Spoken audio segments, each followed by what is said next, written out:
long time. Maybe it looks like he may not be knowing I know him, but I know him, his functions and other things for a really, really long time. I got to know him much more closer and had an opportunity to work with him much more closer in the past few years. He is one of the founding members of the South Florida Hindu Temple. He runs the Bal. He is one of the major force behind the Bal Vihar. Bal Vihar means it's in a Sunday school, if I have to translate roughly into that one. So where the children are taught, are introduced into our dharma, our culture, and our various different aspects of our life. So we call them Sanatana Dharma, and that is an easy way for me to tell as well. Besides that, he professionally he fixes broken heart. Okay, so here he is going to fix our heart as well with his phenomenal talk entitled Beyond Caste and Cow, Rediscovering the Soul of Hindu Spirituality. So with this brief introduction, I welcome Dr. Chander Shaykher to share his thoughts and his learnings to us. Thank you.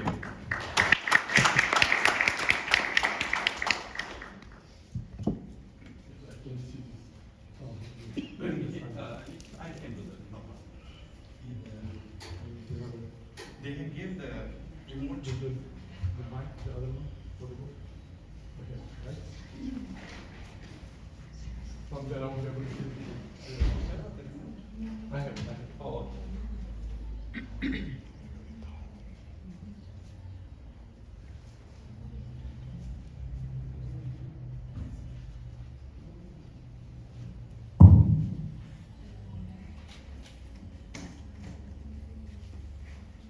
Namaste, a very usual and common greeting, Hindu greeting. And let me just briefly explain to you what that means.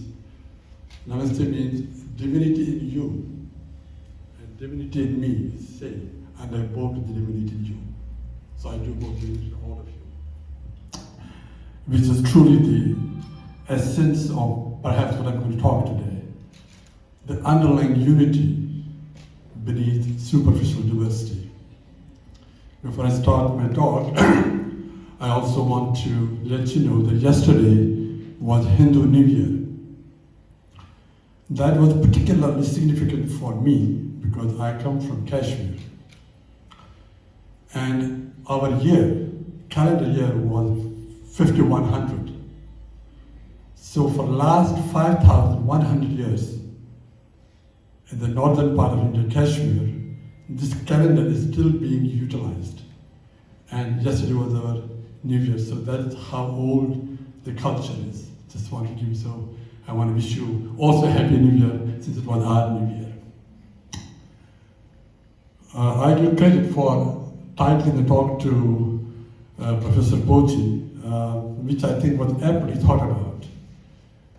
Because, as I mentioned, the timeline, once a particular culture, a particular religion becomes very old, a lot of misunderstandings naturally creep up because people don't have time and patience to know exactly what it is. So they pick up a few things. And most of us who come from India, commonly people talk about, oh, holy cow. Or they will say, oh, Hinduism teaches caste system, or stuff like that. There's many more. But I thought today we'll try to maybe talk about some of those misconceptions, but more importantly, let's talk about what the essence of spirituality, Hindu spirituality is. And why do I say that?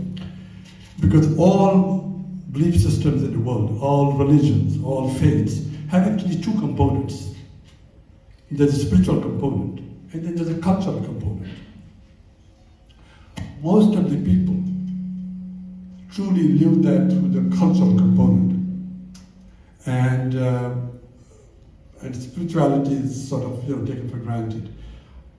Same is true perhaps for our faith Hindu religion also. But I'm not going to talk about the cultural component. I'm going to talk about the spirituality, which is universal and eternal. That's what I'm going to talk about today. So, before I do that, I just want to do a little poll. You cannot offend me. I can't be offended. So please, I give an honest answer.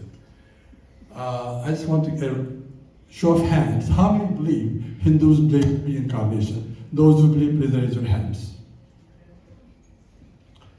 And those who say no, they don't believe in reincarnation, raise your hands. If you don't know, you don't have to raise your hands. So actually, majority do believe here, they believe in reincarnation. We'll talk about it later, okay? Another question. How many here believe Hindus think cow is sacred? Please raise your hands. Overwhelming majority.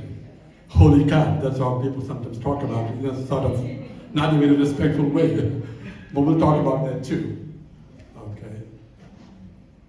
Hindus believe they have multiple, numerous gods. How many of you believe that's true? Raise your hand. Raise your hand. I want to see full majority. Okay. And those who believe that's not true? Sort of 50, 40, 50, 50. Okay, interesting. And Hindus pray to monkey god and an elephant god. How many believe that's true? Okay. And how many think that's not true? I think that's about a 50-50, I would say, because some of them didn't want to come. Anyway, we'll probably talk about some of these at the very end of the talk again. But let's go to, oh yeah, Hindus teach caste system. How many of you believe that's true? Or I will phrase it better. Hinduism teaches caste discrimination. How many of you think that's true? 1, 2, 3. How many believe that's not true? Oh, majority don't think that's true. Okay. All right, good. So we'll see at the end of the talk whether we still hold the same views. Okay. But now we'll make a little change of we'll talk about the principles of Hindu spirituality. I put down path for liberation. I'll talk about that later also, why I would put that line.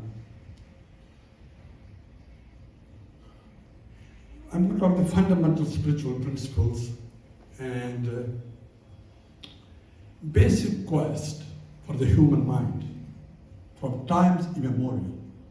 That's not true for other creation, animals and plants. But humans, after they're well fed and they're comfortable, they cannot help but ask questions. What is this all about? Who am I? What am I here for? Generations come, generations go. And it's just like, waves come and go. To what end? I mean, we all struggle and do and are so active, but at the end we know what the end is. So this question, this quest is eternal in the human mind. And perhaps many religious beliefs have come in that quest. Indian rishis. Rishi is a term, and let me just digress just for a moment, just give you a backdrop. Some of you who are not too familiar with the Hindu belief system will think, well, it's another religion, correct? That is perfectly reasonable and safe to think. Not true in the conventional sense. I have come to understand there are principally two belief systems in the world, in a broad sense, in a very broad category. Abrahamic faiths, and maybe for lack of a better word, the other dharmic faiths.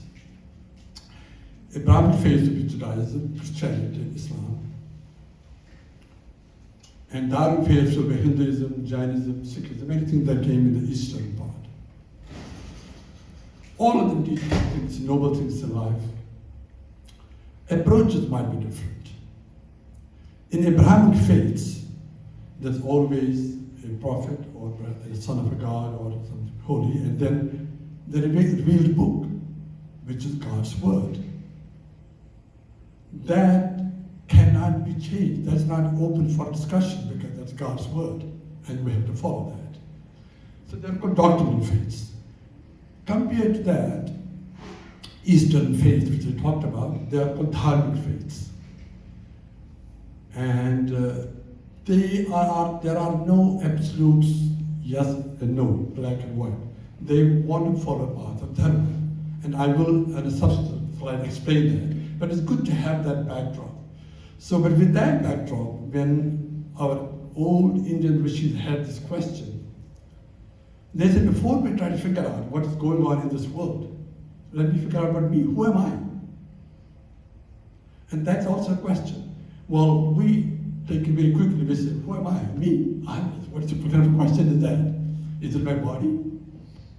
Well, on surface, yes. But if you just scratch it a little bit and think for a moment, my body, what I was at 5 months, wasn't at 5 years, wasn't at 15 years, wasn't at 25, won't be at 35, not at 50.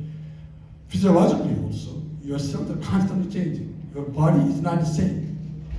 So which is my body? When I was 5 months old, or 15, or when I'm 25, or when I'm 50. So body is continually changing. Actually, with the photograph may not look like me when I was 5 and 6 months old. Even more, as he mentioned, I'm a physician, so I'm going to give you a lot of examples from medicine, that's my background. Think about it. I have seen this. If a patient has diabetes, he has a ganglion in his leg, doctor says, he can't survive, leg has to be chopped off. Nobody likes that. But that's the only way he can survive. Say, okay, take my leg off so that I can survive. Correct?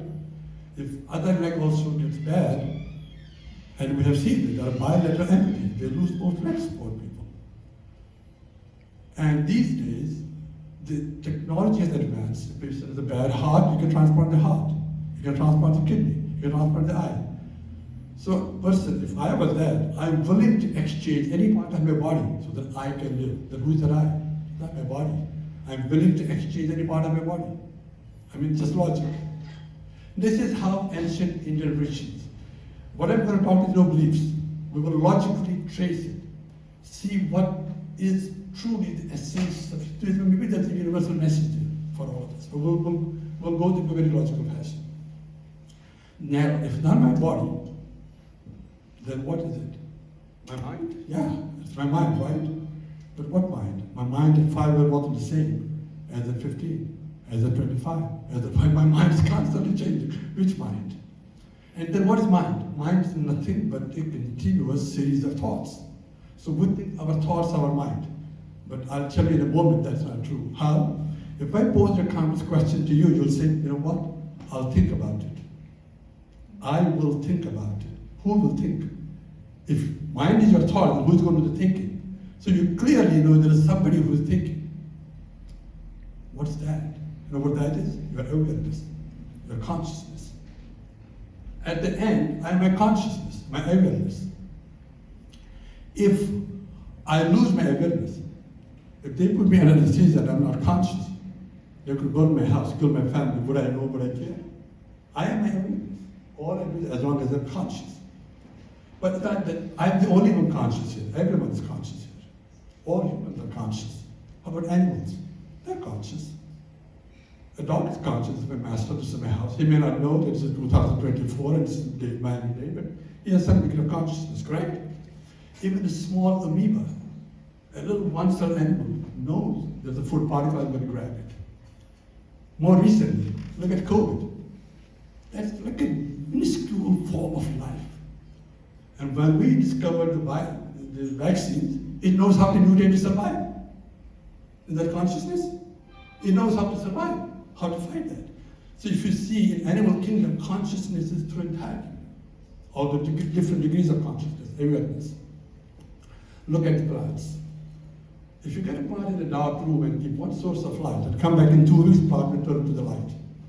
We all have seen that, right? Sunflower plant. And sunrise it opens up. So plants are everywhere. Animals are everywhere. Plants are everywhere. You say, oh, well, all life are everywhere. But that's a biological definition of life. But I will talk about life more as awareness. Even non-living things. For example, if you take a glass of water, take a pinch of salt and put it in it. Come back in 10 minutes. You don't see the salt, it dissolves. Take the same pinch of salt and put in a glass of oil. It will sit in the bottom. You will also, it's a chemical reaction. True, but what is the chemical reaction? At atomic level, ionic level, it recognizes what the surrounding is and it has some degree of awareness. So from the tiniest atoms to the mightiest planets, there's universal awareness. So as we are tracking what is the underlying substrate of whole existence, we say, well, research has been going on, it is molecules, it's elements, it's atoms, it's electrons, it's protons, but truly, true substrate of this whole universe is the consciousness, the evidence, the universe. So there's a universal consciousness, but that's just a bland consciousness. There's also infinite intelligence. I'll give you an example. Again, I'm sorry, I'll give you a medical example. In embryology, when people are conceived, we always conceive one day, but it's a cell. It multiplies, forms a little embryo, right? And then, think about it. The cells which are near the head, turn into head. Near the foot, turn into foot. Not only that, not just turn into the head. Near the eye, the cells which are near the eyelashes become eyelashes. Near the iris becomes iris.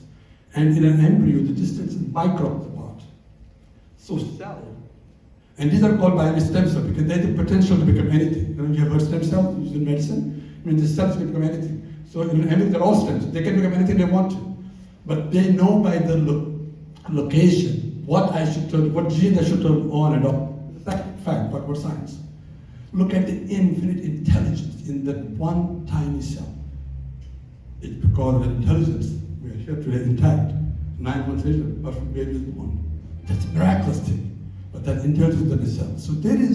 So our Rishi is taught the true substrate of this universe is infinite consciousness and awareness.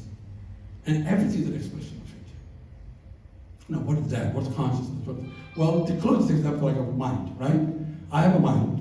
Can you touch it? Can you see it? Can you hold it? No, but you think that's because I'm talking, you know that my actions, I must have a mind. You must have a mind. In the same way as I have a mind, there's a cosmic mind. You could call it a cosmic mind. And it has infinite potentiality. And that infinite cosmic mind, they gave the name of Brahman. Not Brahman, you know, that you say in the caste. It's not that. It's Brahman, the Sanskrit word means universal, eternal consciousness. And it had infinite potentiality. I want to emphasize the infinite. We are all human and we are all finite. Our thinking is very finite. We think in terms of distances. Time. We think of time. I mean, we had a time to come at 6:30, so we came. It's very real. But in reality, think for a second. Can you think of a time when there was no time? What does it mean? Can you think of a time when there will be no time? We can't think. You know why? Because time is timeless.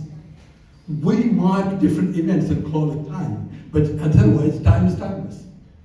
So infinity cannot be comprehended by finite human mind. It's not possible.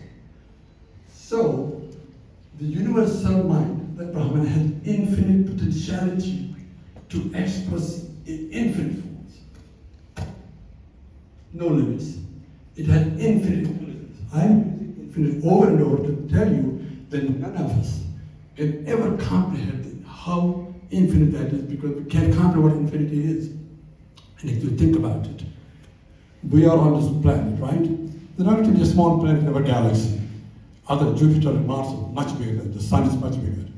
But even our galaxy, smaller galaxy, there are similarly billions of galaxies in this world.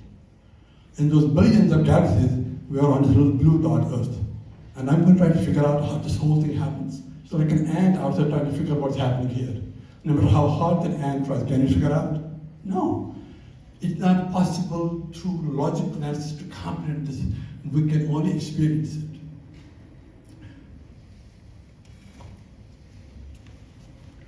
And another example I'm going to give you of this. Our relationship to this, you know, how we are the expression of the consciousness. We live in Florida, close to here. We all see the ocean, right? Think of ocean as an infinite. It's a metaphor. Ocean is not infinite, but this is much bigger than, you know, than a little bay. So ocean has multiple thousand waves. They all come from the ocean, correct? They stay in the ocean for a while, and they go back into the ocean, correct? Can you pick a wave from there and bring it here? No. A wave has no existence apart from the ocean. It comes from the ocean, stays in the ocean, goes back into the ocean. Fair? Same way, what you see in this whole cosmos, think of that infinite consciousness, Brahman, as the infinite ocean. And every expression that you see, from the mighty planets to little things, are the little waves that come. We can never be separate from it. We are in it. We are part of it. We come, stay for a while, and go back into it. That's another metaphor. I want you to keep in mind, because as we go further, these metaphors will help us understand. Okay. So that brings me to the next question. How our rishis sorted out all scientific.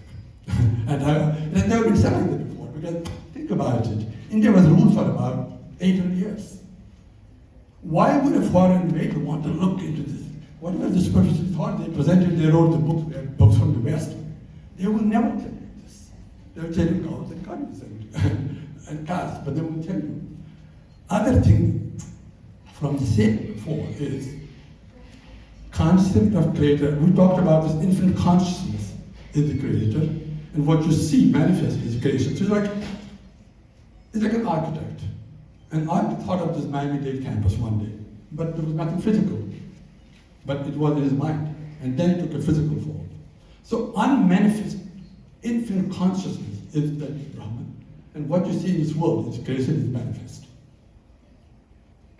Compared to many other belief systems, our rishis thought creator and creation are separate. They are two sides of the same coin. Just as architect's mind is not separate from architect's creation. Actually, that's not a good example either. It's more like the ocean I gave them. Ocean becomes the waves. Creator manifests as the creation. Why does the mistake come? It says, oh, well, even this chair is God. I'm not saying that. I think it's just an expression of the same infinite power. As I am, as she is, as she is, as she is, as she is. Everything is an expression of that, just as every wave is an expression of the ocean. But wave is not the ocean. But wave is not separate from the ocean either. Understand these concepts, because this is very important. These are very subtle concepts. So, in Hinduism, creator is not sitting up there in the heavens or long beard. And we are here and he's judging us. Creator becomes creation. So to us, if creator is sacred, so is this creation sacred. Everything is sacred. There are no others. They're all one. They're the underlying unity. So, summarizing, so what our Rishi said, that this infinite Brahman has infinite ability to generate infinite forms, and whatever it generates, it gives an operating system. As I gave example, COVID also has a system, a tiny thing, to fight and survive until a point. Whatever is manifested has a shelf life. One day it will go. From the mightiest planets to the earth to Christ, nothing will remain. And maybe again something will come up. So ultimately, it dissolves back into it. And the universe is an extremely wonderful way of dissolving. We live in the ocean. Do you ever see a dead fish? And people tell me in jungles, when animals like how because it dissolves itself. We make plastic that stays forever. But what the universe creates, it has the ability to dissolve. Our Rishi gave them different names. The generally operate is all Brahma, Vishnu, Mahesh. But I want you to see the first three alphabets of that. G-O-D. What does that mean? God. So that's what God is. I didn't use the word God till now because everybody has a stereotype of God. And you don't agree with my God. It's your God. It's his God. Look at how does it make sense? There's nothing but the God. There's one. It's underlying unity with all the superficial diversity. And we all are expressions of the same one. So that's why I want to wave. I don't want to use God because people immediately think of God as what their God is. But there's no my God or your God. There's nothing but the God. That takes me to this concept of so often, almost ludicrously, talked about, oh, they're polytheistic, you're monotheistic. How great we are, right? Well, you're right. Because Hindus are not monotheistic. Because monotheistic would mean there's a God out there, correct? And now we are here. Now we have to connect somehow with the judging and all that. And politics means there are a million gods. Well, there are no million gods, but there are a million expressions of the same power. That we do believe. But that's not politics. They're just seeing him in everything. His expression in everything. What we are, and for like a better we call it monistic, which means one. There is nothing but the God. There are just one God, there are multiple gods, there is nothing but the God. It's all God. You see, there are subtle concepts. But you can stop me also somewhere. I mean, I'll end with some questions, but these are the basic concepts I wanted to make clear. And that takes me to another concept. You will see there's a small s and a capital S, self. Now, small s is me. I am here, talking to you. Okay, big guy, you're all listening to me, correct? And the capital self, I am on purpose, is this what I talk about, the cosmic mind. When each one of us gets so stuck upon me versus the world, that is my little self. But when I know I'm part of the human ocean, self, capital self. Why will I say that? Because as I go further, this will come handy, this concept. But I just want you to recognize why I'm using small and capital S here. So, when I started this talk saying, from time immemorial, people said, why are we here? What's going on? What is the purpose? This is the purpose. Whatever she said, the reason we have this intellect, the reason we think, the reason we make choice, by the way, what's the difference between humans and the rest of the creation? We are the only ones that are able to make a choice. You have a choice to come to this room today or not come to this room today. You have a choice to listen to me or zone me out. I can't do anything about it. We have a choice. A tree can't say, I don't like date, I want to go to Proverbs. Everything else is wild. But we humans are very given choice for a reason. So in this very time, we recognize what we're talking about, that I am not just a limited self. I'm not just a wave. I am an expression of that ocean.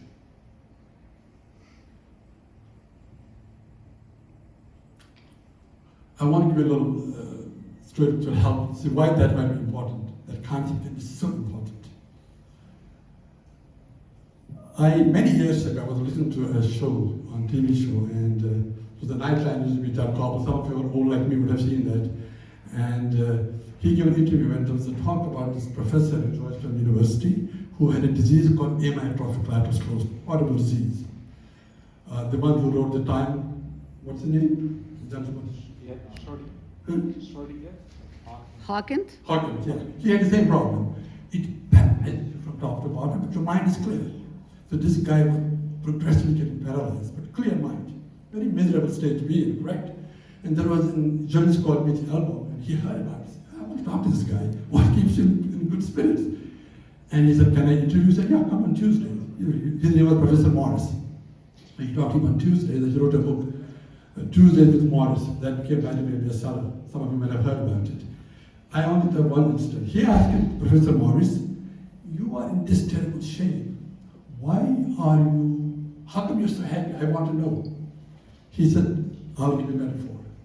In the ocean, there were two waves. By the way, are you able to hear me okay? Okay. There were two waves. It's a metaphor. One wave was moving in, it was crying, helpless, very sad. Another wave was laughing and joking and moving. And this laughing wave looked at the crying wave and said, what happened to her? Something terrible must have happened. She couldn't help, she asked her, why are you so sad? And the sad wave said, look, at the shore.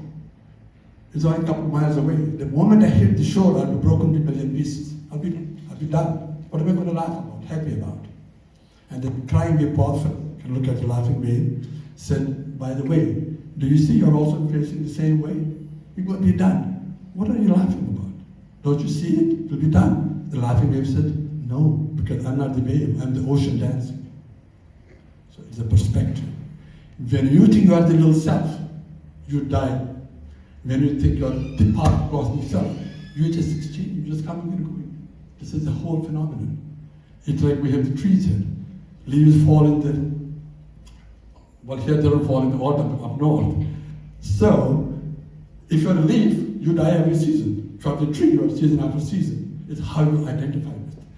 And the main purpose of our book, why did I give you the story, is use our intellect to not be caught in the limited self, but recognize that you're part of a bigger cosmic thing. You are coming and going, it's just a transit phenomenon. There's no death and life in that situation. You just come like a wave, you go back, we're back to the ocean. So this is the essence, what our rishis came up with as the background. No dogma, just a very logical analysis. So that was the principle. I emphasized, I took too much time on it, that's the basis. Now I'm going faster because I know that time might be limited. So the other principle is the principle of plurality, which means that there's a clear statement in one of the ancient scriptures. It says, Ego aham bahusyam. Ego aham. Ego means I am one. I am the ocean, I am the consciousness. But it's only one and nothing else. Imagine you were that. What would be life like? Nothing. There's nothing to do, there's no one else. There is Bahusyam, I want to become many. So with that will came the universe.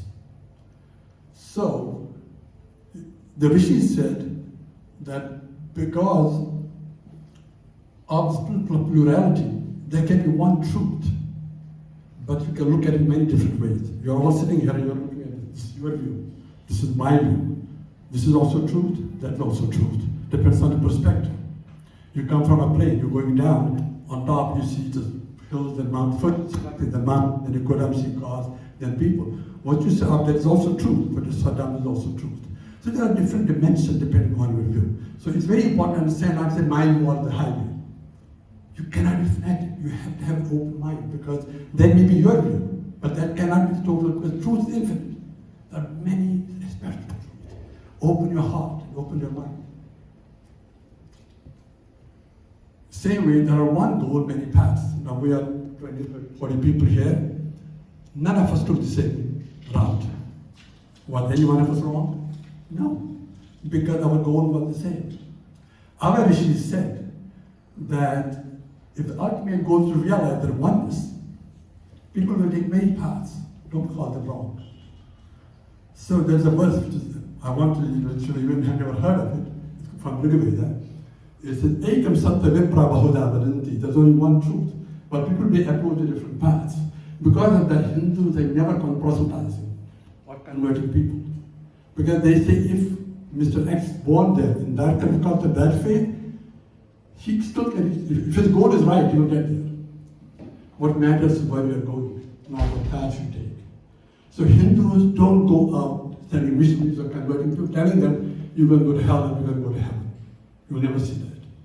Because we believe it's not what path you take, it's the sincerity in your heart with which you approach and try to evolve and get that oneness. Not everybody's wrong, but I think if we were a little bit more open to all the faiths, all the views, we may not have so much bloodshed in the world. Because not everybody's not wrong. As long as they sincerely pursue the same truth, let each will follow their own path.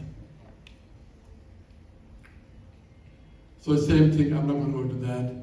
Yeah, this another concept is also in this expression, it's not one uniform expression.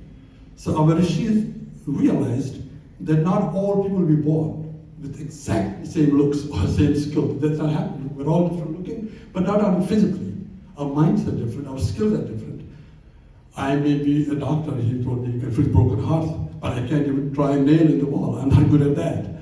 So no one person, he's a professor, he could be the greatest professor in the world, but he may not know how to cook, we'll stop. So we need people who are born with different skills. So, and this had been seen by Rishi thousands of years ago.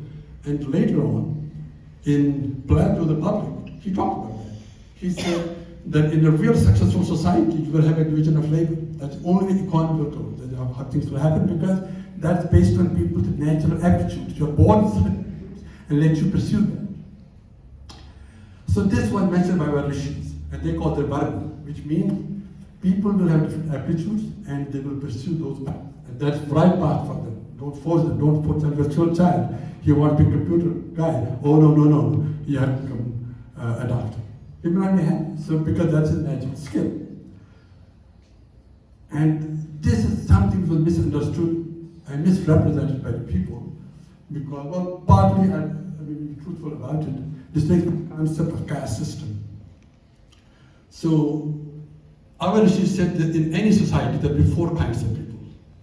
There will be the planners, the top managers who are the planners and do what behind, the brain behind the organization, intellectuals, okay. Then you have to run the finance system of the whole thing, and they are good at that. Then you also got to protect the place, okay. And you will have the people who do protection, then there are people who do all the janitorial work.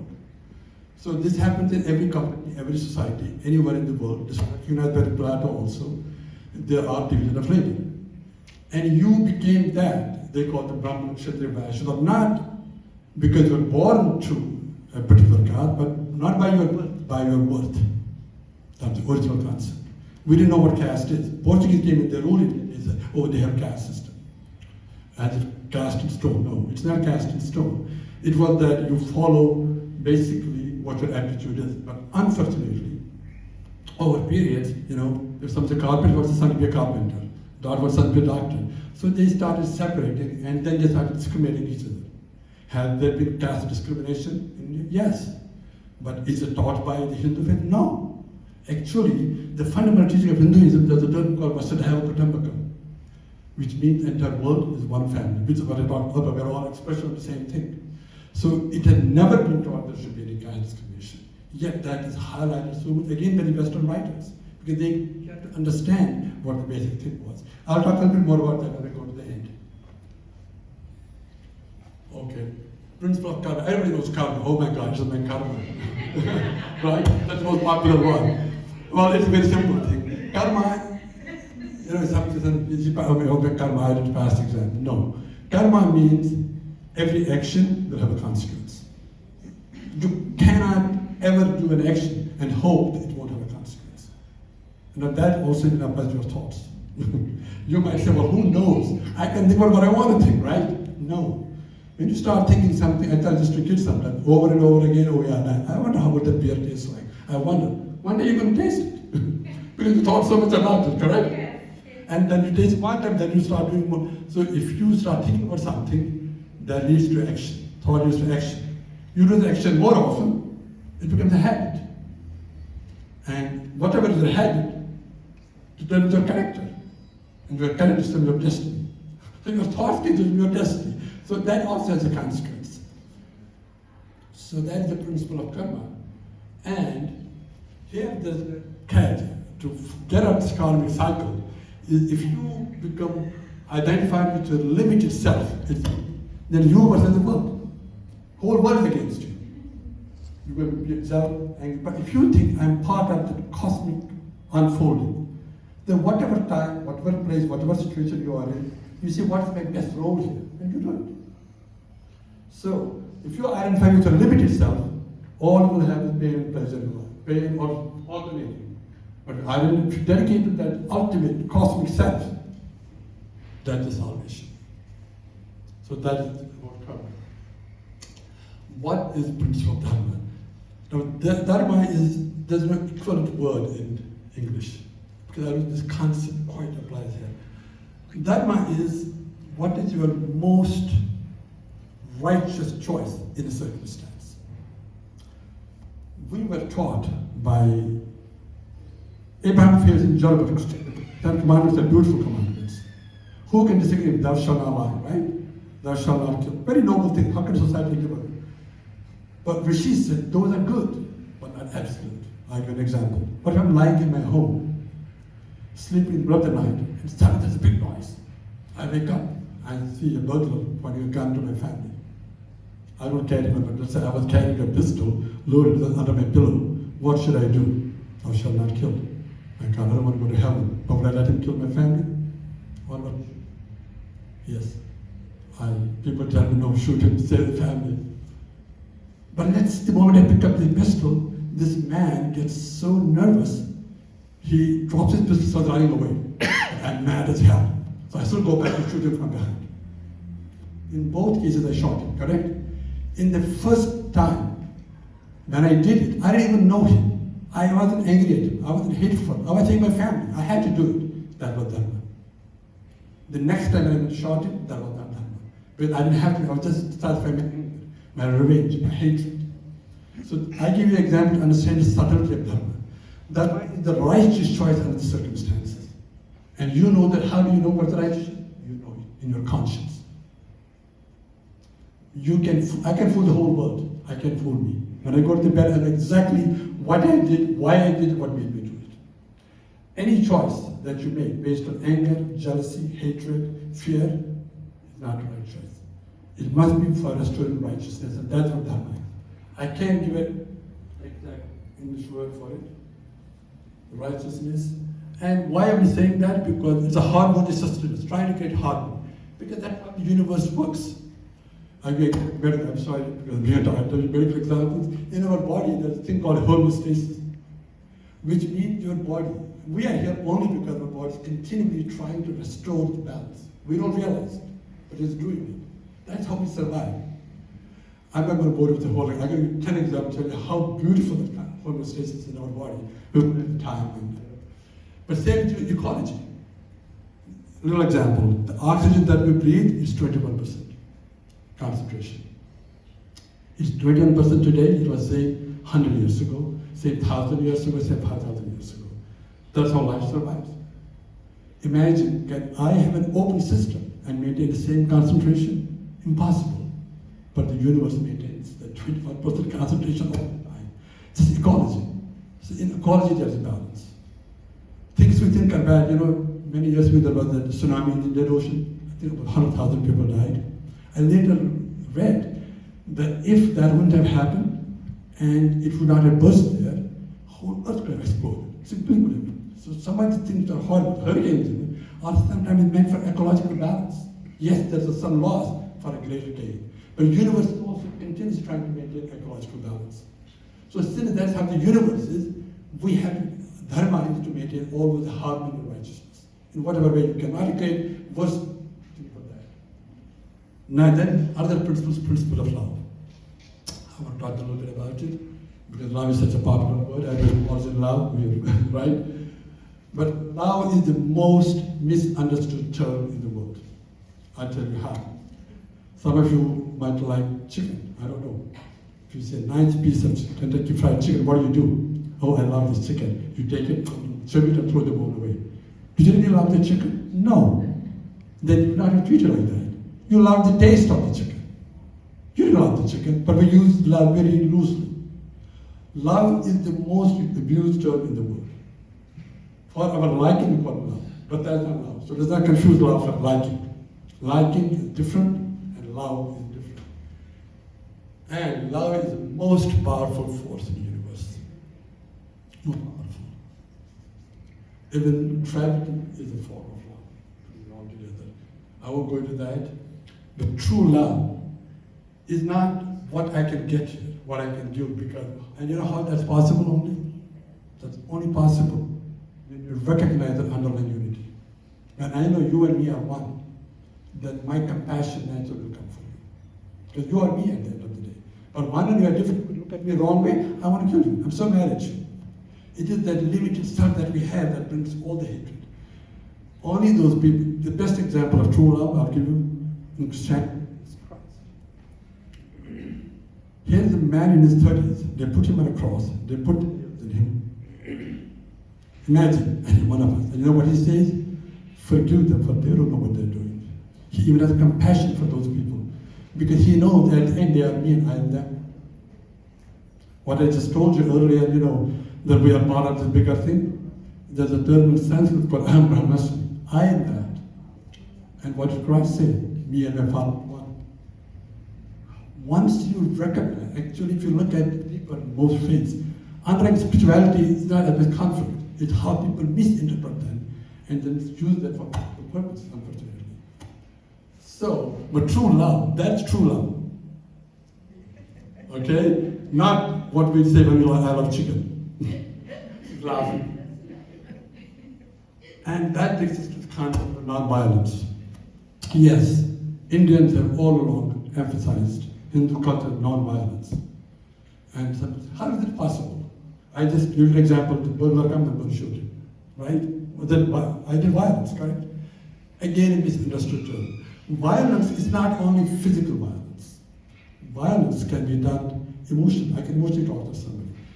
Truly, what non-violence means, as mentioned earlier, is your choice coming from a place of love and compassion or hatred, anger, or jealousy? That burglar, when I was killing him, my next time was violence. First about that violence. When a cop is trying to apprehend somebody or has to shoot somebody to protect somebody, it's not because he had to do the dharma. You understand? If you follow path of dharma, it's not violence. Or a surgeon, when he takes the tumor from the neck, he takes the knife across the neck. What the murderer do? Takes the knife across the neck. Actually, the same. Surgeon's act is not violence. What murder's act is violence. It's not in the action, it's in the intention. That resides, non-violence resides in you. What guides my action? And that's what you have to ask yourself continually to know you are on the right path. And action should come from a place of love and compassion to create greater harmony with that element. So, what's the goal of life then? We start the whole question. This is the human quest. The goal of life is capital S. Remember, self-realization, not this, to realize that you are part of that cosmic one. We are not separate. And how can you do that? Well, by knowing, by talking. We're talking today, maybe some of us got a little bit closer to the concept. So through knowledge, that's one way. And I said Gyan means knowledge. Yoga is another abused term. But yoga means connecting. So whichever you connect your limited self to the cosmic self is yoga. It's not just the physical act alone. You need a good body to do this, to be healthy from a sick. You can't do that. You can't do anything.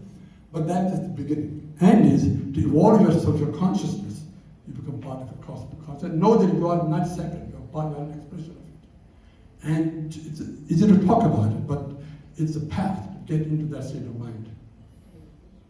Or you can do that through, we talk about karma, where you say, I'm an instrument. I'm not doing it just for me. I'm just whatever as an instrument. When you write a paper with a pen, it's not pen writing, it's your writing. So when I'm talking right now, it's not me. It's that cosmic thing talking through me. Mike is not talking. I'm talking through the mic and he's talking through me. That kind of attitude, which is karma yoga, where you try to eliminate your limited self. Or through love. Not the kind of love we talked about, that you love your cosmic self so much that you lose your own identity. Somebody gave me a wonderful example about the cross. You know how cross is? It's like straight line, right? That's I. Means eliminate I, eliminate your ego. That's how beautiful that is. Or they're not mutually exclusive. You can follow all of them, and that's called integral yoga. So, I will sum up by saying, the distance between you and God is the same as between you and your capital self. So it's within you, it's within us. It's a journey that we have to cross. That's what our Rishi said. Fine, go to the temple, go to the mosque, go to church, but ultimately it's within you. It's your own evolution. Swami Vivekananda, the first monk in the kept this country, he says, okay to be born in a temple, but don't die in a temple. We need to get out of the limited, narrow views and become merged in this cosmic oneness. And that will evolve you ultimately. We go back to the thing. Now, do Hindus believe in reincarnation? With all I talked about, the question comes, who is incarnated? Body is not incarnated. You cremated or burnt, okay? My mind is not incarnated. The mind, even while I'm living, mind is changing. It is that essence, that awareness, it remains. And it is said in the scriptures, when a person dies, you know, this whole cosmic thing which we don't understand, the cosmic software, these are we talk about it. So the most profound, and it can be anything. I'm an expression of that. If during dying I have a strong desire, my God, I should not even be a doctor. I want to be a dancer. That impression gets imprinted this cosmic consciousness. It will be expressed somewhere, but that will be fulfilled. So ultimately, that's what it's more like a re-expression. As long as your desires are unfulfilled, there will be re-expression of those things to get them fulfilled. So the game is in this life, when you say, I'm not me, it's all him. You don't have any special desires, you become one with that, you don't re-express, you don't reincarnate. So yes, it's true, but not the way people think of reincarnation. I just talked about that. Well, I'll go further now, okay. Otherwise, Hindus believe God is sacred, true or false. I just told you that everything that's created is expressed in the divine. So for a Hindu, everything is sacred. There's nothing which is not sacred. Plants, animals. If you go to India, you will see sometimes venerating a tree. It will be spread. Hindus don't tell you that you got to follow this narrow path. You should actually, in Hinduism, you don't have to be a believer. You have to be a seeker of truth.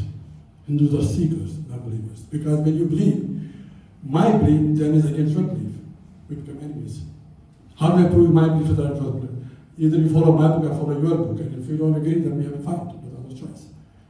Hindus don't believe in that absolute black and white, bipolar terminology. Basically, each one of us has to pursue the truth in his own terms, and should be freedom to do that. I should not force my view or my thought on anybody, nor should I let them force their thought on me. Because I have my path to reach the truth, so do you and so do you. That's we don't go after converting people. So, yes, cow is one of the sacred too. But cow, why particularly cow? Before all industrialization, my mom, anybody's mom gives you milk for 1 year. For the rest of their life, cow gives you milk. We all drink cow's milk today, we go to the store and buy it. In those days, the male offspring of cow will be used to plow the field.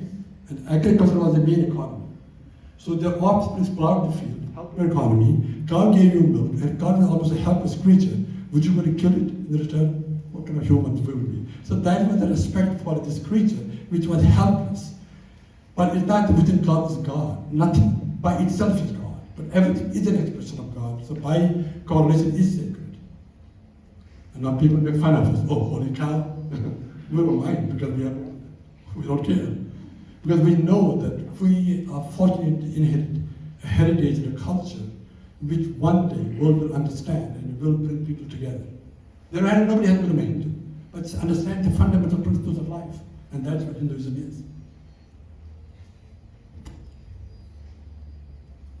Do they believe in numerous gods? I just said there's nothing but that. So there are million gods, but there are a million expressions of the same thing. Okay? It's called monistic polymorphism. Again, look at the contradiction. Every belief system says God is omnipresent. Right? What does it mean? He's present everywhere. Then why is it that he's not? So when you say he's not here, then you say he's not here. If you say God is up there and not here in the world, then it cannot be omnipresent. It's a contradiction of terms. God is everywhere. God is expressing in everything. There is nothing but the God. And that's what we have to keep in our mind. So you're all expressions of the same God. That's what I have to believe. So when he prays, now this abstract concept of abstract infinite potentiality and consciousness is hard for people to get arms around. So what they did, they would basically symbolize. There's big symbolism, and it's symbolism for all cultures. Like for example, the cross is sacred. It's a symbol. It's a symbol of something very sacred. In the same way, they have those deities, but they're all symbols. Look even here. For a flag of a country, you have a pole and just a few feet of cloth and president symbols. People salute. Just not, it's a symbol. So deities are a symbol of something much bigger. Hindus are not just stupid, they think God is in that one stone. But that's what our people talk about. That's not true. That rebels because it's hard to control your mind. But once you call it that sacred, it becomes sacred. Then you cannot demolish the temple because you cannot demolish a flag. Same cloth and same piece of rod you can throw anywhere. Once you call it a flag, you can't desecrate it. Nor do you desecrate a temple. Because once you call it a place, you have to respect it. So I talked about non-dualism and Hindus very the same with all symbolism. Some are going to too much of loss. Let's go to after that. caste system, I said earlier, we talked about it. So yes, there is caste discrimination in India, I'm not going to lie to you. I'll give you an example. Look, in this country alone, slavery is illegal, correct? But not too long ago, about 100 years ago, in the streets of Chicago or New York, on big squares, people with color were auctioned for purchase. And people who would buy them would come from a church after listening to the sermon and then go do that. Now, we're not going to say that Christianity teaches them slavery. Not at all. Christianity teaches love and compassion. But they were Christian. So in the same manner, Hinduism does not teach caste discrimination, but Hindus do some practice caste discrimination. Just as people here, still today, in spite of it being illegal, practice color, prejudice. Has it gone? No. We only saw a few, like a year ago, under the knee, the police officer almost killed that poor guy. So you will see those few examples in India also, but people want to make it look like this is the teaching of Hinduism, hate other people. It's not true. So this is what I want to make sure that, yes, there's no caste is a wrong word, but we do respect people of different, aptitudes, but there's no discrimination recommended in Hinduism, none at all. I talked about that. We talked about, we talked all of them, so I'm not going to waste your time on it. Yeah, caste is not a part of Hinduism anymore than slavery is a part of Christianity. It's ridiculous to say it's part of Hinduism. It's not. Nor is slavery part of Christianity. Just because Christians did it. It's the wrong thing to say. Okay, I think I might have gone beyond my time. So I can see the face. I'm going to stop it now. We're not going to go any further. But I'll open for questions.